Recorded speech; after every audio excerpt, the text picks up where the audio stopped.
Ketrany amin'ny diratsika kosa ny lafim-baovao manasongadina ny asa fanaovan-gazety mitoetrany ny fitakiana ho an'ny fahalalan'ny asa fanaovan-gazety eto Madagasikara tokana ny tanjona ary maniry ihany koa ny eo amin'ny filohan'ny Repoblika Malagasy Andriamatoa Rajaonarimampiana ny mpanao gazety mba ahafahana mitatitra ny hetaheta.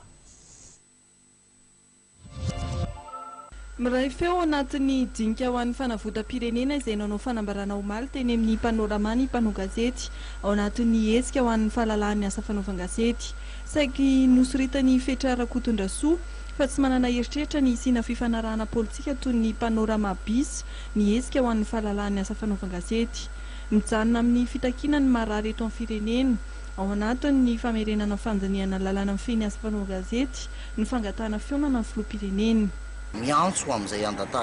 resaka latabatra boribory izay ny hetsika manokana ohatra dia miantso ny filohan'ny Repoblika hiresaka araky ny article 59 ny lalam-panorenana ndao hiresaka aloha momba ny code de la communication fa fantatsika fa betsaka ny marary eto amin'ny firenena, betsaka ny zavatra tokony ho amboarina eto amin'ny firenena dia miaraka nanambatra feo hoe mba tsy ny resaka code de la communication irery fotsiny no anaovana ny latabatra boribory fa azo hitarina amin'ny fanatsarana ny raha rehetra eto amin'ny firenentsika. Mitohan'izany tsy maintsy hisy ny fitohizany aloha fa mbola mijanona amin'izay hoe antso atao amin'ny fitondram-panjakana andao hifampiresaka andao andamin-draharaha misy ihany koa ny antso atao amin'ny olo-pirenena tsotra rehetra sy ireo